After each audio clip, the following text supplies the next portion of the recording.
Alright, welcome in. Today, we're here to talk about who is going to draft Brock Bowers, but before we get into it, live the life you enjoy, or you can wait, and hopefully I'll have earned it, and let's get right into it. So let's just talk a little bit about Brock Bowers as a player. He's one of the most versatile offensive weapons I've ever seen come out of the draft.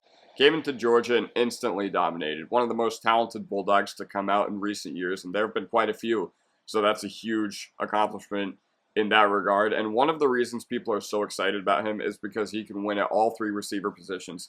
He can win at X, Y, and Z, and he can also line up as an H-back, line up on the line of scrimmage. So one of the ideas behind drafting Brock Bowers, because a lot of the pushback is that tight end in the top 10 probably isn't worth it. And look at this chart. I mean, even the ones who have hit, you haven't seen them truly be impact players for at least a few years. Took a while for Njoku, took a while for Ingram, and while those teams are reaping the rewards now for taking chances on those guys, the team that drafted Ingram, I mean, isn't even reaping the rewards. He just went to Jacksonville on a prove-it deal, but it's a notoriously difficult position to project, and even a guy like Pitts, who is arguably the greatest tight end prospect ever, hasn't added much to the Falcons, more so than a guy like Jamar Chase or Micah Parsons in that same draft could have. Granted, he's been very misused, but the tight end position requires more than just being a good receiver. And if your team drafts Bowers, you basically have to look at him as more of a unicorn than just a tight end.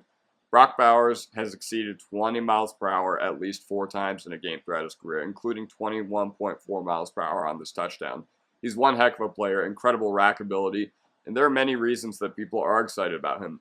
Tight end jet sweeps rarely ever work, and Brock Bowers managed to take one to the house. Brock Bowers is an incredible player, and this is why he is arguably a lock to go in the top 10. And more GMs draft for need than they want to admit, because all GMs during the draft in their press conferences pretty much say, oh, we got the most talented player we got our guy, we took the guy at the top of our board.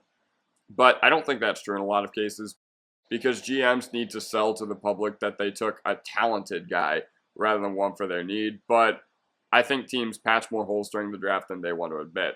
So here is where I can see Bowers going. Now, tight end is a luxury pick, and there are some teams who need a tight end, but these are the teams that I want to talk about. Let's talk about the top 3 first. Those are quarterbacks, and even if the Patriots don't take a QB at 3, they're going to go MHJ. And the earliest I could see Bowers getting picked is to the Chargers at 5. And while I don't really see this making sense from a schematical standpoint, I could see them going with a BPA approach. They do have it solved for a little bit of time with Disley and Hurst, but again, those are not the guys who you're going to look at and be like, wow, those guys are a bona fide future at the position, so we don't need Bowers. But I think this team needs Neighbors more than it needs Bowers. There is no way that they're going into next year with Josh Palmer and Quentin Johnston as wide receivers 1 and 2 on the depth chart. It needs Neighbors a lot more than it needs Bowers, so yeah.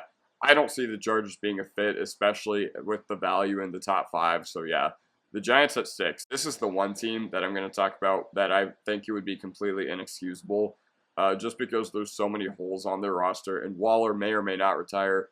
Bellinger has shown some flashes, but pretty thin room. I know they added Chris Manhertz, who isn't that big of an impact player either. But at the same time, this team needs a lot more than just a tight end to get back into contention in the NFC East. And the Titans do make sense. The Titans at 7 do make sense, at least direction-wise.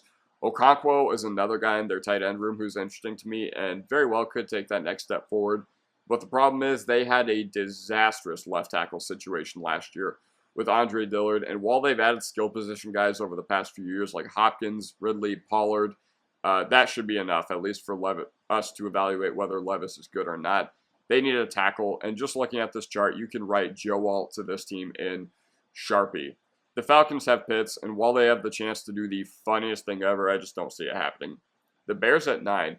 This is really interesting, but I don't think this makes sense. I love the idea of him being able to be paired with Caleb Williams, but not only do they have Kmet, they added Everett too, and I think they made him the highest paid backup tight end in the league, so I really struggle to see where Bowers could fit in on this team.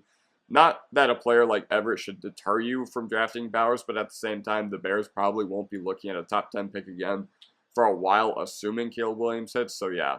Now, the Jets at 10. This is another one that's interesting, and it makes more sense to me than the Bears do. But this team still needs a lot of help on the offensive line, and I think that they are going to draft Fatanu if they get the chance to do so. Their skill position guys outside of Brees and Garrett have a lot of question marks, and this is a very, very, very weak tight end room. Tyler Conklin, Zach Kuntz, and Kenny Yeboah But at the same time, there are quite a few, like, at least decentish tight ends, and I think the value of a top O-lineman in this draft and a mid-tier tight end later is much better than a top tight end now and a mid-tier O-lineman later. The Broncos at 12. This team thought they had a solution at tight end with Greg Dulcich, but his hamstring might be the weakest hamstring in the entire league, which is really saying something. Sean Payton did say they needed to add to that room, but I could see the Broncos taking him. But we need a QB a lot more than we need everything else. So I hope Nix is the pick there amongst the QBs that would realistically be available there. But ultimately, Bowers would just be a waste with the way this team currently looks. And not only do we have holes at QB, we have holes at edge, we have holes at corner, at least the spot behind Surtain. So yeah, I think Bowers just wouldn't make sense here. Although I could see Sean Payton talking himself into it. Raiders at 13. This is unlikely because you do have pressing needs like QB, O-line, but you also have Michael Mayer. So I think taking Bowers here would also just be not great value and really not fit the direction on what this team is going to do. And the opportunity cost is just not that good. The Saints at 14. This team doesn't really have an option besides trying to build around the albatross that is Derek Carr's contract, but they have no flexibility. With Ryan Ramchik's career being in jeopardy and already losing Armstead and Penning just not working out, taking on anything other than a tackle would just be gross negligence. Juwan Johnson's a good player too, so I don't see this really being a question. Now, the Colts at 15. This is probably my favorite fit here, and this is probably the furthest I could see Bowers falling in the draft. It's a shame that he's down here so far and might not see the Colts, but I want him to go to the Colts as a football fan. Bowers is a great counter to where defenses are headed to with the too high shell. He's someone you have to keep an eye on at all times. You have to trust AR's rushing threat. You have to respect his rushing ability. And on top of that, you have Jonathan Taylor to worry about too. So many things for the defense to think about and worry about. And defensive coordinators will be up all night figuring out how to defend AR's rushing ability along with JT and Bowers. And Steichen could cook with AR, Pittman, Bowers, and JT. Now, the defense definitely needs help, particularly in the secondary, but I could see this being an argument of fight fire with fire. Stroud is in your division. The Titans could be decent, and the Jaguars are still respectable. I want him to go here, and I don't think he's making it past the Colts if he's there. There are some other teams who I think could go up for Bowers, in particular. Cincinnati's another interesting one because, yeah, they have Gesicki, but I don't know. As someone who's followed the Dolphins pretty close over the past few years, I just don't really think he's all that great. But yeah, so this is kind of me analyzing where Brock Bowers fits in with each team, and I'll see you guys next time. Peace.